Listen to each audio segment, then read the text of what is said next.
e cila ka putuar librin tim të tretë pothuajse në vazhdim, dhe kam edhe një tjetër që është në proces. Ky libër është një udhëtim imi në letërsinë shqipe, në Maladat shqiptare, letërsinë e vjetër shqipe, letërsinë e rilindjes dhe të ditëve tona. Është një udhëtim shpirtëror,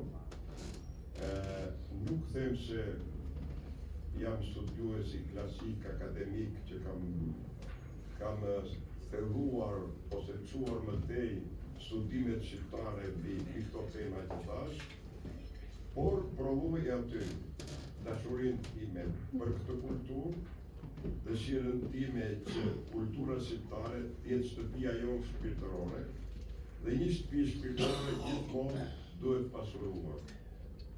Trashëgimi, pasuria jonë shpirtërore duhet përpunuar, duhet gatuar, duhet bërë e tillë që t'ju pëlqej dhe të përcillet brezave.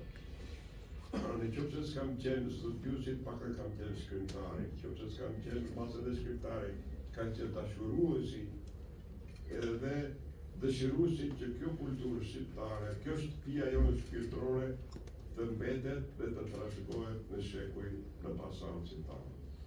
Kjo është për mua si vlerësim i përgjithshëm dhe si synim i përgjithshëm.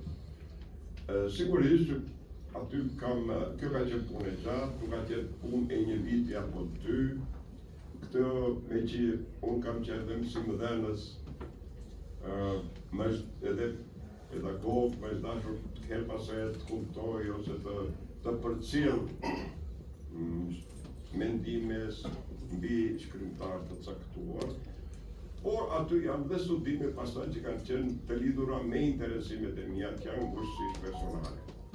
Për të mos zgjatur, unë po ja jap 4 rrjedhë.